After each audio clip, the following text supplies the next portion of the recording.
Alright guys, the purpose of this video is we're going to talk through Stasiland, and we're going to be working through this annotated PDF copy and looking at the main themes, the main scenes that you need to know from Stasiland.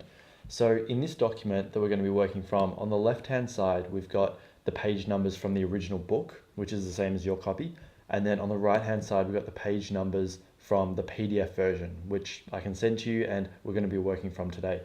So the scenes here in bold are all the ones that are the most critical to know. And if you know all the ones in bold, you should be pretty set for your exam in terms of like finding evidence. But if you want some extra evidence, then the ones unbolded, you can use them as well.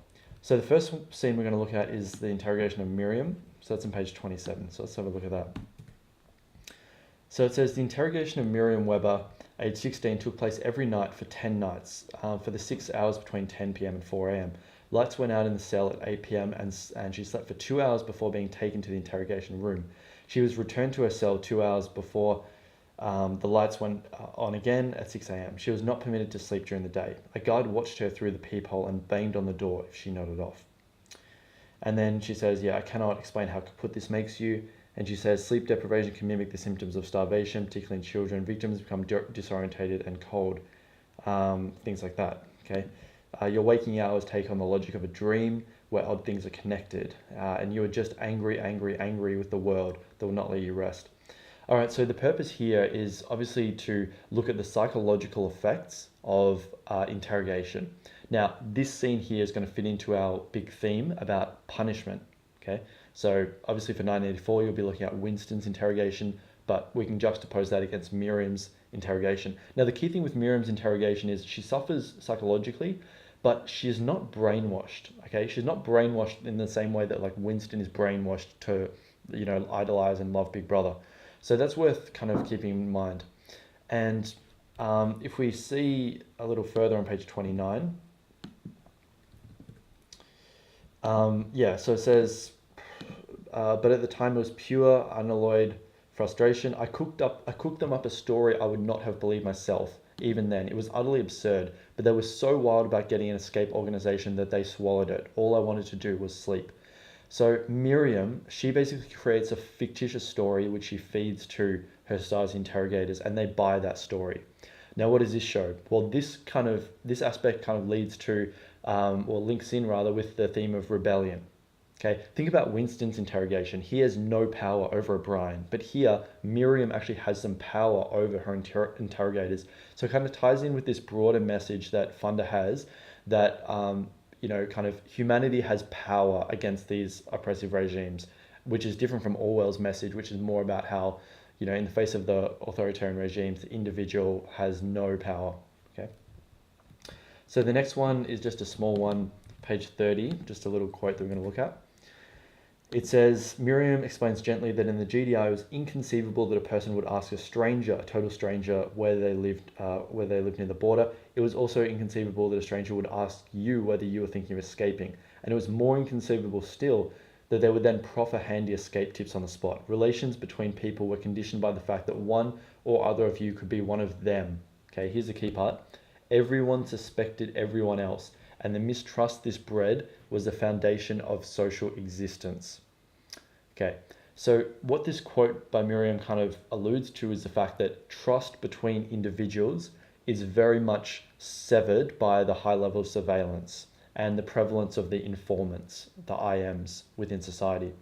So this quote is a good one if you're analyzing surveillance and the effect that it has on like the social cohesion, because it's quite evident from this quote that some degree of trust, especially between strangers, is very much, diminished as a result of the surveillance. And that's very much similar to 1984, where, Winston, he looks around at people such as Julia in his society, and he immediately feels a mistrust for them, okay? So that's just a part there. So let's look at page 31. This is when Miriam, she actually goes to prison. So this part. This is when Miriam's in prison. This was the baptism of welcome. It was the only time she ever thought she would die. The bath was filled with cold water. One guard held her feet and the other her hair. They pushed her head under for a long time, then dragged her up by the hair, screaming. Okay, she could do nothing and she could not breathe. You piece of filth, you little upstart, you stupid traitor, you little bitch. Okay. And then here's the quote. Miriam's upset. Her voice is stretched and I can't look at her. Perhaps they beat something out of her she didn't get back. So a couple of things I want to say about this little part here. This is talking about Miriam when she's imprisoned. This was from age 16 to age 17 and a half after she tried to climb over the wall and so forth. Now, this is going to fit in our kind of punishment theme, right? The punishment includes like, interrogation, torture, like imprisonment, in this case, imprisonment. And I think what we can say, there's a few things. When it says her voice is stretched, it alludes to the fact that the past, reminiscing upon the past is often painful, okay? But it's kind of necessary as well. So that's a key theme that like Anna Funder really draws upon in her text is about, is it better to forget about the past or remember the past? And a part of that analysis is saying that the past can be very difficult to actually bring up, okay? Especially when she's had a past like this in which she's been treated horrifically within prison. Now, it also talks about the psychological effects of this scene is coming a bit later, but just bear in mind that this really appalling treatment of her in prison does actually have some psychological effects on her later on. Okay, and this quote, perhaps they beat something out of her she didn't get back. That alludes to the sustained psychological effects of being in prison. Yeah, so that's described on like the next few pages. So here, prison left me with some strange little ticks. That's a good quote for your essay, strange little ticks. She has taken all the doors off their hinges in all the apartments she has lived in since. Okay, it's not that she has anxiety attacks about small spaces. Okay, it's just that she starts to sweat and go cold. The apartment is perfect for me. Okay, how about elevators? I recall. Exactly, I don't like them much either. So this is pretty intense, right? The fact that she's so psychologically damaged that she can't even live in an apartment that has doors in it because she feels kind of confined or some degree of claustrophobia. And because of that, she feels like she has to get rid of all the doors in her apartment just to have some kind of like psychological like stability or well-being. So this is a great example to talk about the psychological effects of punishment. That's a big theme that we're going to talk about for this text and for 1984. Think about all the effects, the psychological effects that Winston suffers at the hands of O'Brien. Okay, he gets absolutely corrupted psychologically by the intense torture, the physical torture, and the emotional torture in Room 101 by O'Brien. And so we're drawing comparisons to this. Okay, so we'll keep going. Page 36. This chapter is all about Miriam and Charlie as well. Okay, so this is about Charlie, who's Miriam's husband, and it says Major Trost, the district attorney who was responsible for investigating Charlie's death, Trost told her that Charlie hanged himself. Okay, then Miriam asked what Charlie had hanged himself with. What he hanged himself with, there are no exposed pipes, blah, blah, blah. Then it says Trost told Charlie he hanged himself with the elastic from the waistband of his trousers. Okay, and then another time, Trost said it was a torn up piece of bedsheet. So essentially what we have is Miriam's husband Charlie, who died in prison. They're creating the Stasi and the GDR are creating a fictitious narrative about how he actually died. In reality, he was probably like beaten to death, but they make up this story about how he hanged himself. So what theme is this? Well, it's reality control, because the GDR have basically manufactured this reality about Charlie Webber's death. Okay, they've claimed that it was a suicide. Okay, so that ties in with reality control, and this is a great scene, or a great piece of evidence to use about reality control. They're literally denying like how this person died and creating a whole nother narrative about how he hanged himself to cover the truth. Now, why did these totalitarian regimes have to create these like fictions? Obviously 1984 has heaps of fictions. Like just think about the slogan, like war is peace, freedom is slavery, and how they in their propaganda they talk about how good the regime is with all these like amazing statistics about how profitable the society is. So let me ask you, why is it that these two regimes have to rely upon distorting the truth? Well, the reason they have to do that is because they have to try and convince the population that their society is actually better than it was, or that their society is good, is flourishing. Because if people don't believe that, then they're going to rebel, and the totalitarian state has to avoid rebellion at all costs. Okay. So, yeah, so we'll keep going through this. I think there's a bit more on this. Yeah, so this is when Miriam actually sees the truth. This is when they bring the coffin out. Yeah, so the next day there was a laying out. Miriam says the coffin was far away, but even in the terrible light, I could still see the head injuries, and I could see his neck. They'd forgotten to cover it up. There were no strangulation marks, nothing. You'd think they would make sure to cover his neck if they wanted to stick with their story that he hanged himself, wouldn't you? So what we're seeing here is like imperfect reality control. Now, the key thing I want you to take away is that if we compare 1984, we have, with Stars in 1984, we have complete reality control. The general society are almost certainly indoctrinated, okay? When they hear all these statistics, when they see the telescreens, they believe it. However, there are some traces of dissent or rebellion, evident in the fact that Winston Smith himself doesn't believe these statistics. So there are some individuals who kind of rebel and who don't buy the reality control, but for the most part, the society is pretty convinced by it. Whereas in Stasi land, it's not that effective, because if you think about all the reality control, this is one piece of evidence. We'll look at some others later on. Miriam doesn't buy it. She doesn't believe this lie that she's been fed about her husband, Charlie, because she can directly see the evidence that he doesn't have any strangulation marks. All right, so that's about reality control. Now, also on this page here, this is a good piece of evidence about surveillance. So it says a great many people were at the funeral, but I think there were even more Stasi there. There was a van with long-range antennae for sound recording equipment parked at the gates. There were men in the bushes with telephoto lenses. Everywhere you looked, there were men with walkie-talkies. At the cemetery offices building work was going on. Stasi agents sat in pairs in the scaffolding. So every single one of us was photographed, and you could see in advance the path the procession was to take from the chapel to the grave. It was marked at regular intervals all along by Stasi men. Okay. Yeah, and this part, I made a copy of you, a handwritten report signed by Major Mahler. It was a divisional plan set out for the organization and surveillance of the Weber funeral. So it's pretty intense, right? That, you know, the Stasi have gone to such great lengths just to survey the Weber funeral, so Charlie Weber's funeral, and make sure that they maintain their like reality control. Okay, so this is a good piece of evidence for surveillance, just to show how extreme the surveillance is and the methods that they used within the GDR. So that's this one. Now let's look at the psychological toll on Miriam. So this is kind of related to Charlie's death. And it says, for Miriam, the past stopped when Charlie died. Her memories of picnics or cooking meals or holidays, her real life and memories where she is a we. Okay, it is a time after his death. It is as if the time after his death doesn't count. It's been a non-time. Okay, this is a good quote.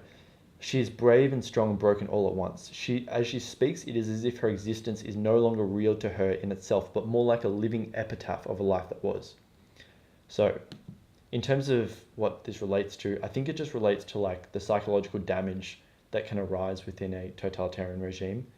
I guess you could link it to the theme of punishment, because Charlie being punished actually had a psychological effect on Miriam. Okay, so that's possibly how you can link it in. But it's just generally good to talk about like that quote, she's brave. And also you can link it in with rebellion, because Miriam is a key symbol of rebellion. Remember, she was interrogated and she overcame or like lied to deceive the interrogators in order to be free. So when it says she is brave, what does it say? Brave and strong and broken. Brave and strong and broken suggests that she's brave for rebelling and strong, but she's also broken. So she has this psychological trauma, or like these psychological effects. Remember where it said the strange little tics that she has, like she gets triggered by weird things. Like for instance, she can't have doors in her apartment. Remember that? So that just kind of like ties in with this this quote. All right, so let's look at page 48 now.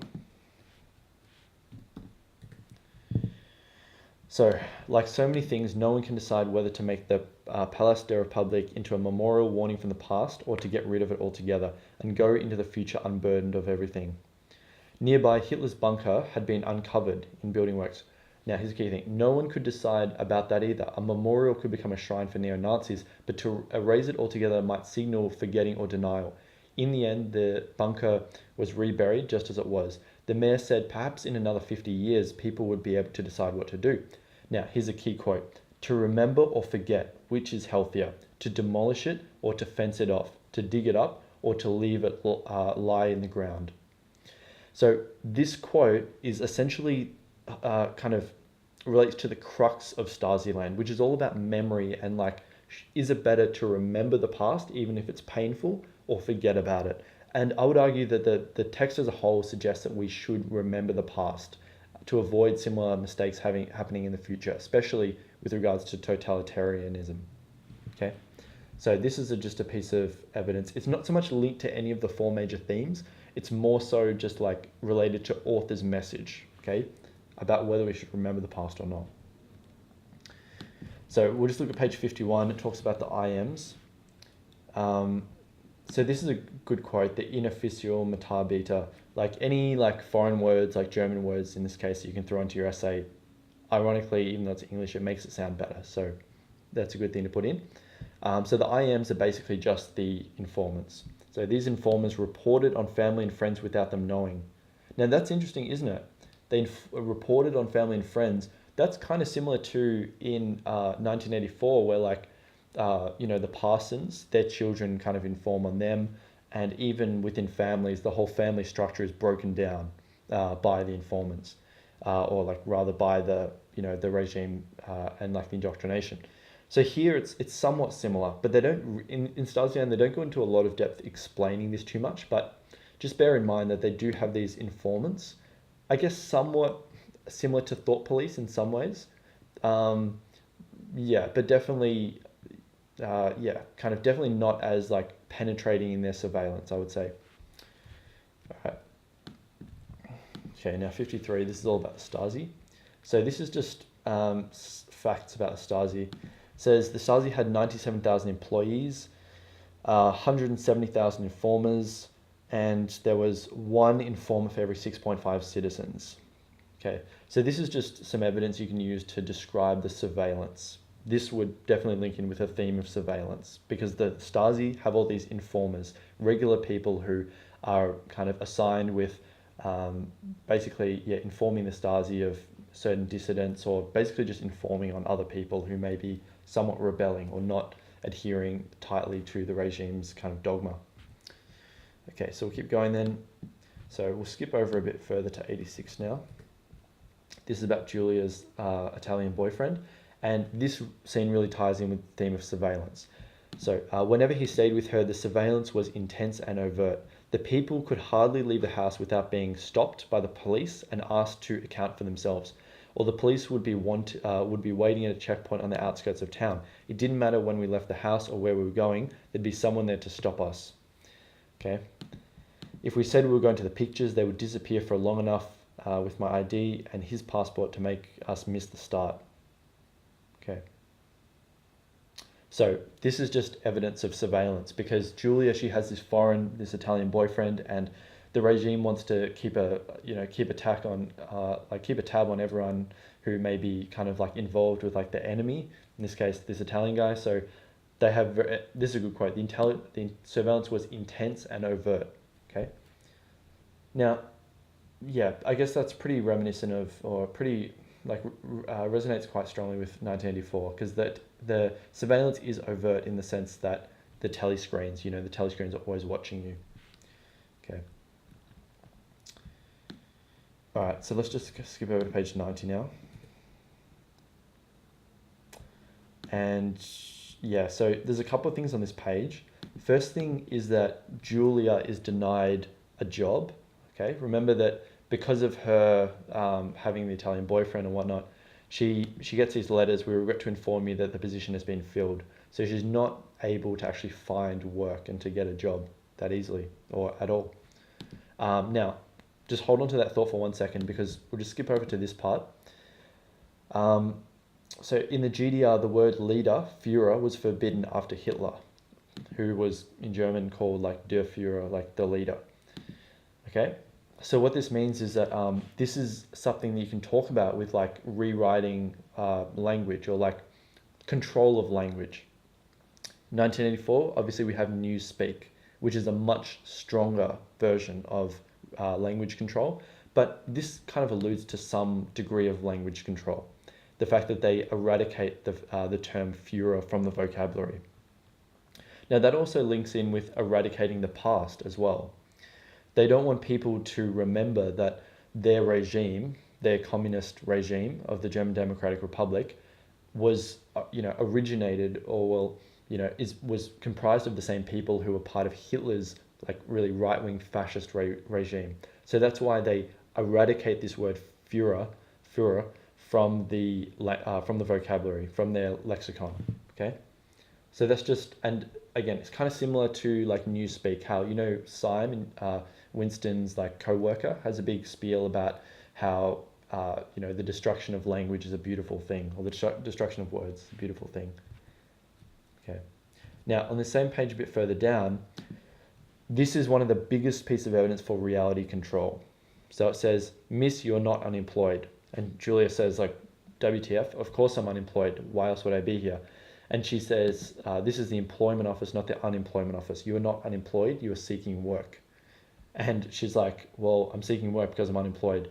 And then the woman says, I said you're not unemployed, you're seeking work. And then almost hysterically, there is no unemployment in the German Democratic Republic. Then here, again, coming back to the Führer thing, it says, in my mind, I tote further GDR fictions. That's a good quote for essays, GDR fictions. What theme would that relate to? Reality control. Führer was excised not only from their history, but also from their language. That the news was real on television, and contrary to Julia's lived experience, that there was no unemployment. So by no fault of her own, Julia Barron had fallen into the gap between the GDR's fiction and its reality. So obviously this is all about reality control, like distorting the truth, creating this fiction. She no longer conformed to the fiction. Loyal and talented as she was now being edged out of reality.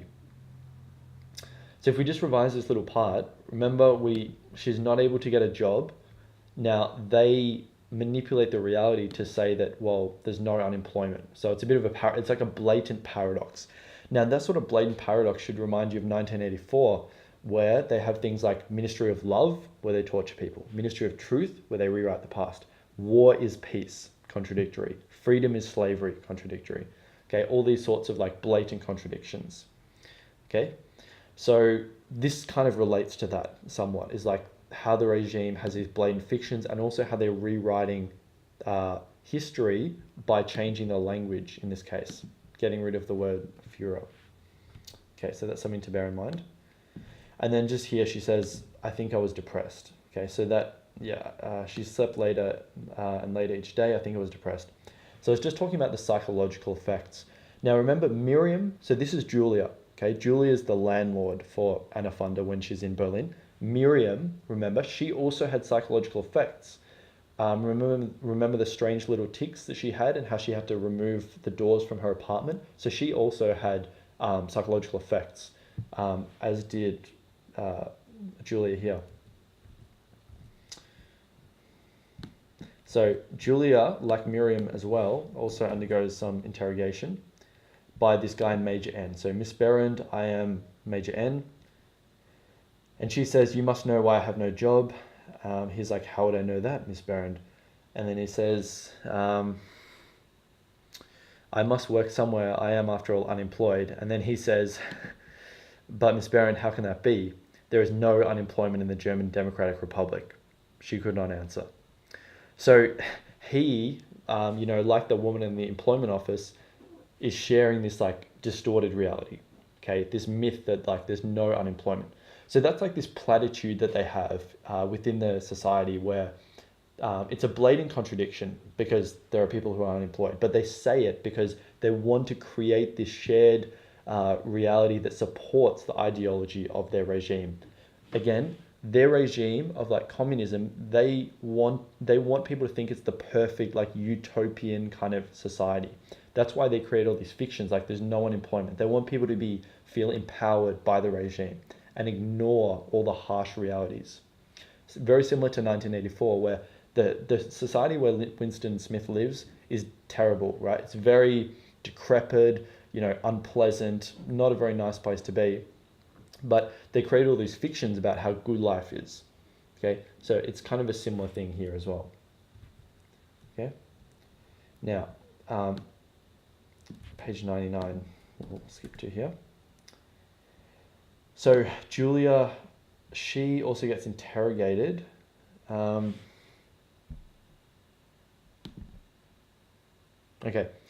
so this part, we might actually look at this part as well. Okay, so this part here where she said she felt sundered suddenly and irrevocably from life. It was as though all at once I was on the other side, separate from everybody.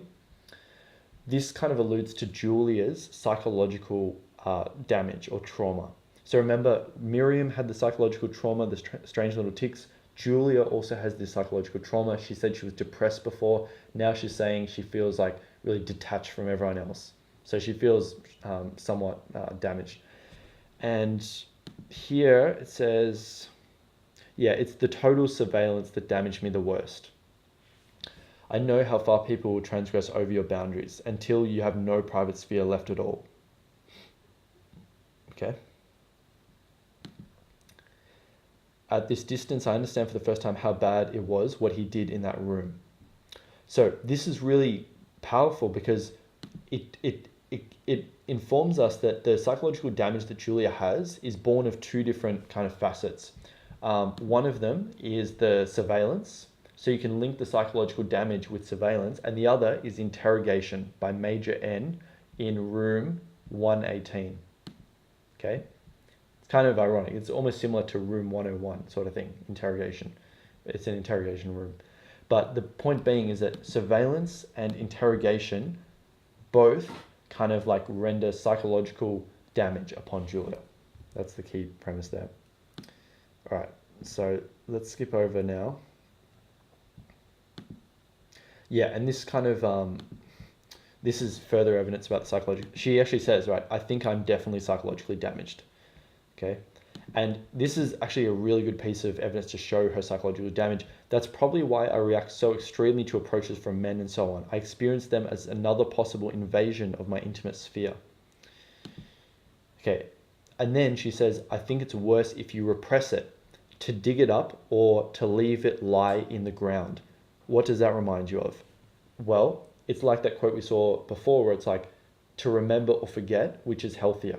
I think we looked at that quote before. Maybe I'll just, in case we missed it, I'll just do a quick search and look at that one. But remember when we were looking at Hitler's bunker and it said like, to remember or forget, which is healthier, okay?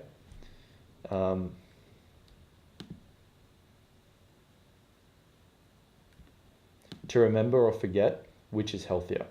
Okay, so that's very similar to what we're looking on page 99 here, where it says to dig it up or leave it lie in the ground. So what does it talk about? Well, I mean, what's it referring to? Well, it's referring to memory. Is it better to engage with your past memory or put it behind you? And Julia is saying, I think it's worse if you repress it. And that's in line with, remember we said Funda's overall message is that it's better to actually engage with history rather than deny it, okay? But yeah, this is definitely good evidence about her psychological damage. And here it says she after she got interrogated, she made it to the bathroom and vomited. When she came out, she noticed her voice trembled and she couldn't set it straight. So what you can say again is that interrogation can induce like very potent psychological effects, okay, negative effects. So let's look at page 108, 109 now. This is transitioning more onto a bit of propaganda. So this is all about the Black Channel. Remember the Black Channel is like the kind of propaganda TV show where they criticize the West German media, essentially. Now, this is, dear viewers, blah, blah. This is Karl Edward von Schnitzler, who's saying all this. This is the key part I want to tell you about. He said, our border guards had to shoot at two men. They were breaking the law to breach our national border. They stopped neither when they called blah blah. But listen to this part, okay? I know, ladies and gentlemen, it sounds hard, and will perhaps even be interpreted by some of you as inhumane. But what is humane and what is inhumane? Humane it is to make peace for all men on earth. That is not done by prayer; it is done by fighting. So von Schnitzler here is essentially saying that peace comes about through fighting. Now that's kind of a bit of a paradox, isn't it? And it should remind you of one of the three slogans of the 1984 of the party. Can you remember which one? Well, war is peace. It's kind of similar to that, isn't it? He's saying that like, oh, violence is actually part of peace. So these sort of like blatant contradictions are present in both regimes. Obviously a lot more so in 1984, but they are still present here where it's like, yeah, that is not done by prayer, it is done by fighting.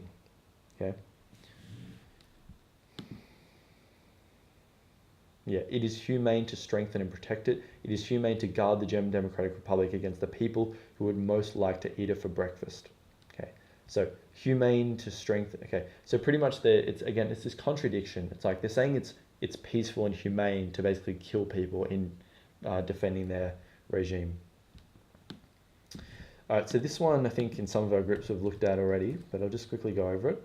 This is about the Lipsy dance, which is just a sexually kind of like devoid dance that they create, and they try and, well, I'll read it out. Lipsy is colloquial for Lipsy, but it wasn't just the regime's overt attempt to manufacture a trend for the masses, as if it had come from that hip city. I watched the stiff couple closely. The woman seems to be missing an incisor. Okay, their torsos remain straight. Yeah, the makers of this dance had plundered every tradition they could find and painstakingly extracted only the sexless moves. Just as the Black Channel was the antidote for Western television, the Lipsy step was the East's answer to Elvis and decadent foreign rock and roll. Okay. And I think somewhere it says like manufactured a trend for the masses as well. Here.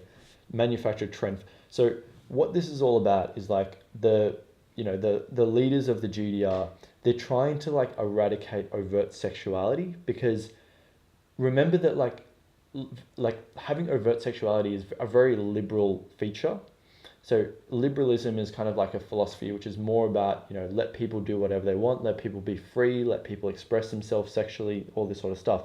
But that is kind of the antithesis, or it's kind of diametrically opposed to an authoritarian regime where they want to control people. Because if people are having sex everywhere and like all that sort of stuff, it's not a very controlled regime. And that's why here they're trying to remove sexuality from mainstream media through manufacturing this Lipsy dance. Okay, that's like the key thing that I want to emphasize here. And this, in terms of what theme it will relate to, well, we've got the big four themes of rebellion, punishment, reality control, and surveillance. But if you had a fifth theme, it would be more about like romantic relationships, intimate relationships, that sort of thing. And if you wanted to explore that fifth theme, this would be evidence for that. All right, so page 121. I think there's more psychological effects for Julia. Yeah, so another idiosyncratic behavior of Julia is the fact that she can't arrive at places on time. So she said, it's hard to live in a society you can't subordinate if you can't subordinate yourself to authority. Up here actually. So one that is quite uncomfortable for me. It has to do with how I can't subject myself to any sort of authority. It's now to the point where I can't commit myself to coming anywhere on time. As you saw, I just can't have structure imposed on me. So remember, so Miriam, she had psychological damage. She couldn't have the doors in her apartment. Okay, Julia, she also has psychological damage. Remember, she said like, I'm depressed, I'm psychologically damaged. I can't take advances from men. So she also has psychological damage, and this is more evidence of that psychological damage, where she says, I can't arrive anywhere on time. And it's all based on like the surveillance and the interrogation. Those lead to these psychological, like hardships or damage. All right, so we're going to skip over now to page 138. So we'll hop over here. So this is about rewriting history. Almost overnight, the Germans in the eastern states were made themselves innocent of Nazism. It seemed as if they actually believed that Nazis had come from and returned to the western parts of Germany and were somehow separate from them, which it was in no way true. History was so quickly remade and so successfully that it can truly be said that the Easterners did not feel then and do not feel now that they were the same Germans as responsible for Hitler's regime. This flight of history must rank as one of the most extraordinary innocent maneuvers of the century. So I like that phrase there, this slide of history. It's kind of like a play on the phrase sleight of hand.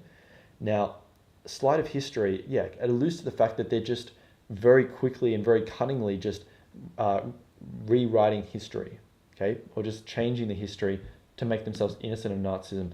Now that should remind you of Oceania in like 1984, that society where they're constantly rewriting history.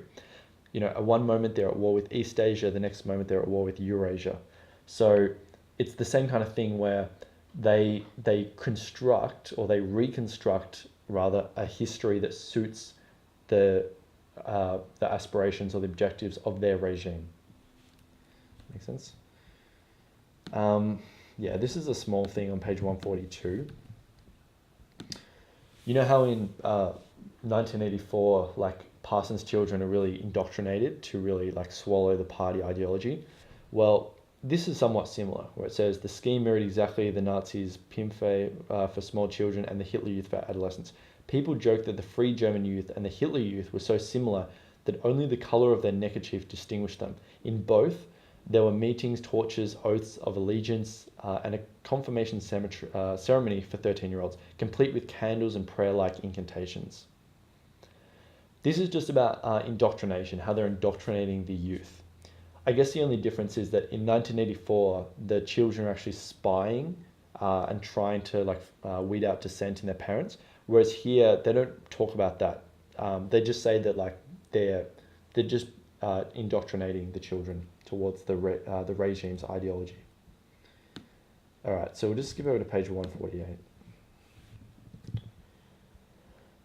So this is Hagen Koch, and remember he's the one who later steals the plate.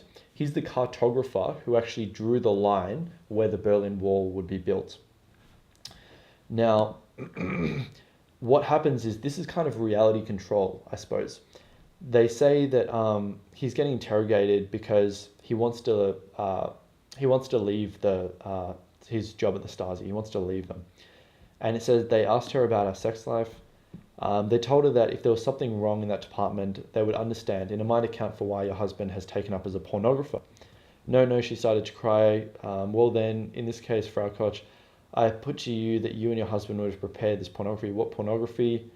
Blah, blah, blah. And then it says, all you need to do is sign this application for divorce. Okay? And it said she signed it. She signed it out of fear that they'd take the children away. They came to me in prison with this thing. Okay? And they said, have a look here. It would appear your wife wants nothing more to do with you. Koch lowers his voice. At that moment, my world broke apart. So what's happening here? Well, the Stasi are basically extorting or coercing Hagen Koch to divorce his wife, and the way that they've done it is through reality control. They're kind of manipulating him to think that his wife has voluntarily wanted to divorce him, whereas actually she did so under extortion herself. Okay. And I guess it also relates to the taboo around sexuality. Remember, we said that these totalitarian regimes don't want people just overtly being sexual and stuff, because that's very liberal, whereas they want a much more controlling society. So that's why this being a pornography is basically outlawed. Distributing pornography in this case is actually some kind of crime, okay, in the society. Okay. All right. So a few pages later, the plate. That's a chapter title, and this is about how Hagen Koch steals the plate. Now, remember, we always want to talk about the construction of the text. I think a really good thing to talk about is symbolism. Now, key symbol is this plate because it symbolizes what? Symbolizes rebellion. So says he would have liked this to be a final small defiance, a little signal of up yours at a time when no harm could come to his father, and he didn't have much to lose. The wall opposite him had an unhealthy sheen of old paint, and so did the plate pinned on it. It was an award for cultural work by his unit, third place. It shone like gold, but it was made of plastic, covered in metallic paint, like a cheap toy. It was not something he could say he himself had won. Nevertheless, Koch closed his office door, got up on his chair, and slid the plate from its hooks. He was surprised how light it was. His briefcase wouldn't close over it, so he took off his vest, draped it over the bag, and held the handles together. He walked out of his office, said goodbye, and didn't come back. So my little private revenge. That's a good quote. That plate was all I had courage for. So this is just a good symbol of like rebellion, because Hagen, he steals this plate, and the Stasi regime, the GDR, they make several attempts to recover the plate, but they're never successful. So he ends up retaining this plate. And I guess what that symbolizes in Funder's narrative is that rebellion within an imperfectly controlled totalitarian state can actually be profitable, and can be, well, not profitable in like a monetary sense, but profitable as in successful. Okay, as is the case if you think about the whole regime, it's ultimately overthrown. Whereas in 1984, all hope lies in the proles, and the proles have no power. Well, in this text, and in the historical reality, the proles, like the everyday people of East Berlin, did have power and were able to topple the regime eventually. So that's just a good little symbol of rebellion. So we're almost done now. We'll just look at page 185 now. So this is, we've already looked at two examples of interrogation. We looked at Miriam's interrogation, where she was interrogated for 10 days straight, only sleeping 2 hours a night, and she eventually lied and escaped. And we looked at Julia's interrogation in room 118, where the dude Major N says there's no unemployment. So we've looked at two. Now this is a third example of interrogation. This time it's by Frau Paul. Okay. Now Frau Paul, when she was kind of captured because she was kind of helping people escape over the wall with her friend Michael Hines. Now the key thing here is that she's offered a deal because her son, Torsten, who's very sick, is trapped on the other side of the wall in West Berlin rather. So what the interrogator says to her is that, I understand your son finds himself in enemy territory. From our information, it appears he's very ill.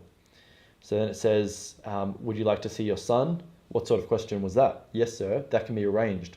So they offer to see, for her to see the son, but then it says, in a flash, I knew they were going to use me as bait to trap and kidnap Michael. So point being is that they're offering her a deal where she can get her son back, but she has to essentially snitch, or be used as kind of like a sting in a sting operation to capture Michael. Okay, but remember that Anna Funder, in her text, she's got a strong message about how the human spirit will prevail and overpower the totalitarian structures imposed upon it. And so in this case, down here, she says, me bait in a trap for Michael, and of course that was an absolute no. I couldn't. So what that shows is that, how Miriam, she's a symbol of defying the regime, because she lied to her interrogators and was set free. Here, Frau Paul is also, her character represents a symbol of the human spirit, because she doesn't succumb to this pressure that's placed upon her to contact her son or to be reunited with her son by giving up her friend Michael. She doesn't do that. So she keeps her dignity and her honor in that respect. And the final thing I want to look at is a very small thing, but I think it's quite a powerful symbol though. Oops, 225. So look, this chapter here, if we just go back a bit, the chapter is called Puzzlers, and it's about the puzzle women. So the puzzle women are this group of women who are devoted to piecing together all of the shredded Stasi files. So the Stasi collected 180 kilometers long worth of documentation about all the millions of people within the regime. And what the puzzle women are doing is they're trying to put it back. And it may seem like a very stupid, like futile task, but I think it's a powerful symbol, because the symbol is that it's important to remember the past. Now, remember, that's Anna Funder's symbol. That's her message of the text, right? Is that even though it's painful, we should still remember the past. And there's such a powerful, what would you say, correlation or parallel between her overall message. Remember how some of the characters, Miriam's, no, I think it was Julia, she said, it's worse if you repress it. Okay, remember we looked at that one? It's like, she says that it's worse to repress the past. Well, this is a powerful symbol that parallels that, because here, look at this. This is the time required to reconstruct all of the Stasi documentation. It would take 40 workers 375 years. So what that's saying is that even though it's painful, it's still sort of worthwhile to remember the past, or in this case, reconstruct the past. Does that make sense? So what I'm saying is the puzzle women are basically a metaphor, or a symbol of that encompasses Anna Funder's overall message, that it's better to remember the past, even if it's painful, than to forget about it. Okay, so hope that was all pretty straightforward. Let's just do one more thing now, where we're gonna look at, we're just gonna look at the key kind of notes. Let me just find it. Yeah, this one. I think it's this one. Yeah. So with all those things we just looked at, we're just going to group them into the major themes, just so you can see where they all tie in. So with interrogation and punishment, for 1984, obviously you've got Room 101, O'Brien. But remember, we've got the Miriam sleep deprivation. Okay, that's when she lies and gets out. We've also got the baptism of welcome. Remember that part where she gets dunked, her head, she gets drowned essentially, and they said that quote, maybe they beat something out of her that she never got back. And we've got Room 118, which is the interrogation by Major N of Julia. So these are all things you can talk about. By the way, you don't have to talk about all these different examples. In fact, if you tried to do it, it would be too long. So you only have to choose a couple of them and just focus on those for your body paragraphs. Also, remember Frau Paul. We just looked at that before, how she was offered that deal in her interrogation to possibly get her son back. And Hagen Koch, he was also punished because he was extorted. Well, he was basically coerced to sign a divorce paper to divorce his wife. So that ties in with punishment as well. So a basic message could be 1984, punishment may lead to successful brainwashing, because that's what we see with this sort of thing. But Stasi-Land is that punishment may lead to psychological damage, but individuals may ultimately overcome the regime, because remember, that's what we see, and the human spirit prevail. Because remember, that's what we kind of see with Miriam, how she even though she's so tired after 10 days of no sleep, she still cooks up a story that gets her out of her prison cell. And then Frau Paul, she doesn't snitch on her friend Michael Hines. And then Julia, she writes that letter to Major N. Did we look at that one? No, I think we may have missed that one. So maybe we'll just quickly look at that one.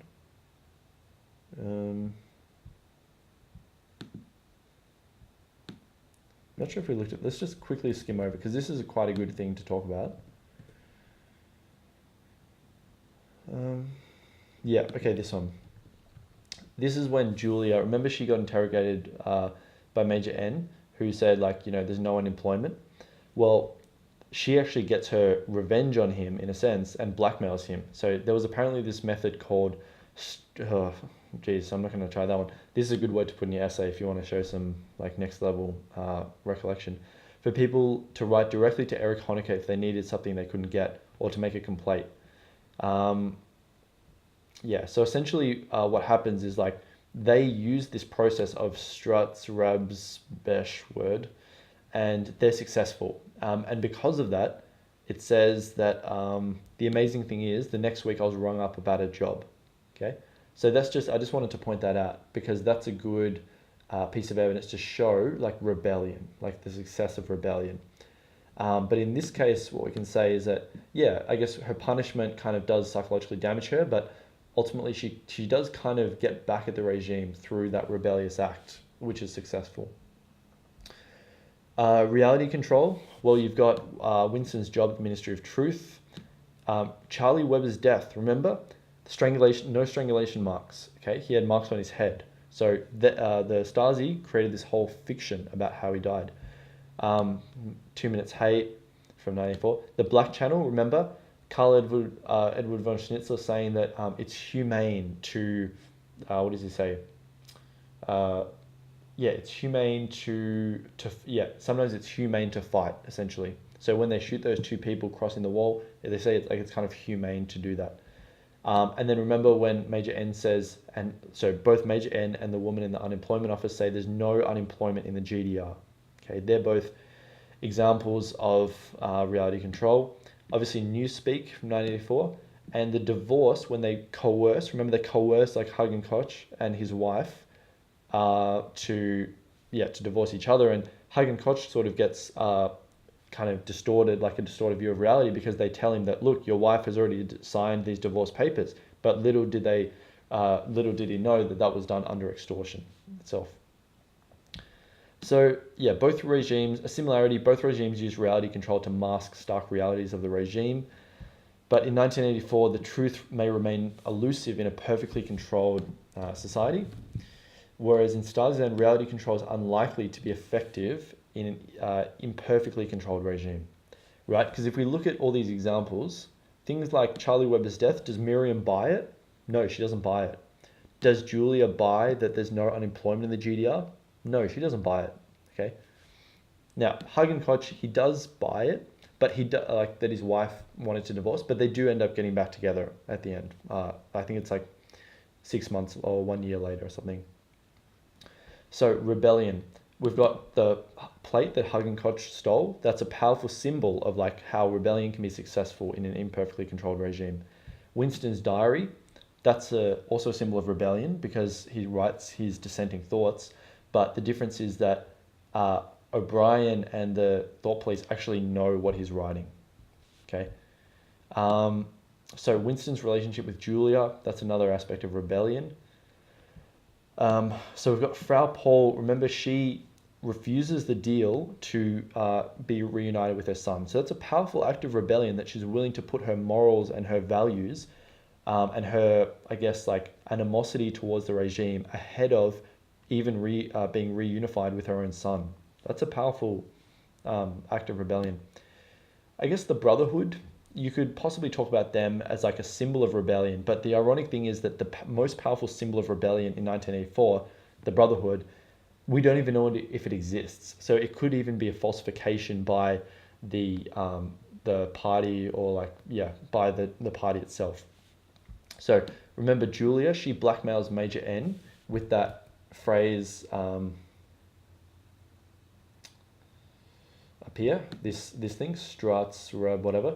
That's the method of writing to Erich Honecker and to complain, essentially.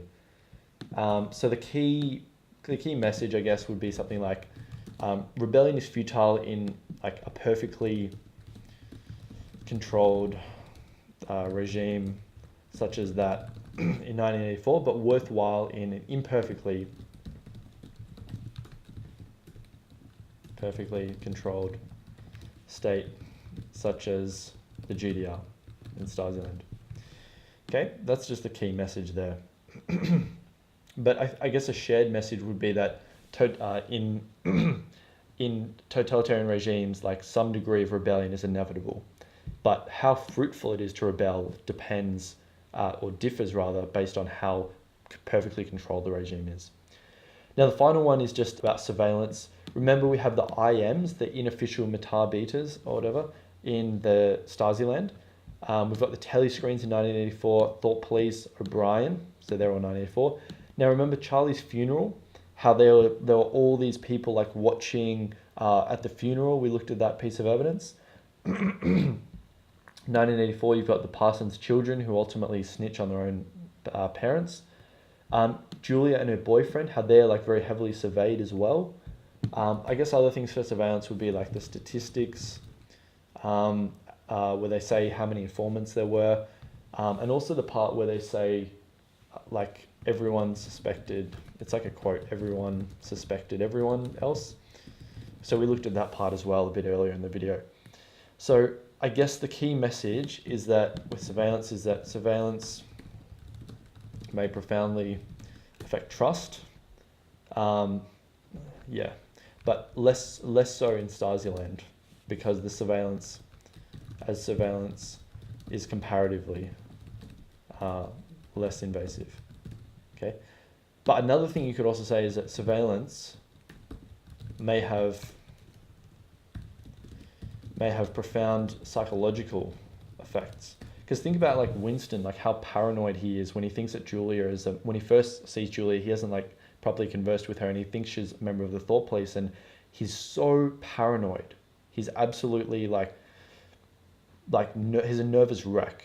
Okay, he suffers some serious neurosis over the notion of her, or like the thought of her being potentially in the Thought Police. All right, so that's basically it. Okay, so here we've covered like the major themes, and today we just focused on Stasiland. I'll link you to all these documents so you've got a list of all these things. There are also other quotes that you can look at here, but they're not the most critical ones. But if you want to, you can look at those. Look, I hope that was helpful, and keep studying hard, fellas.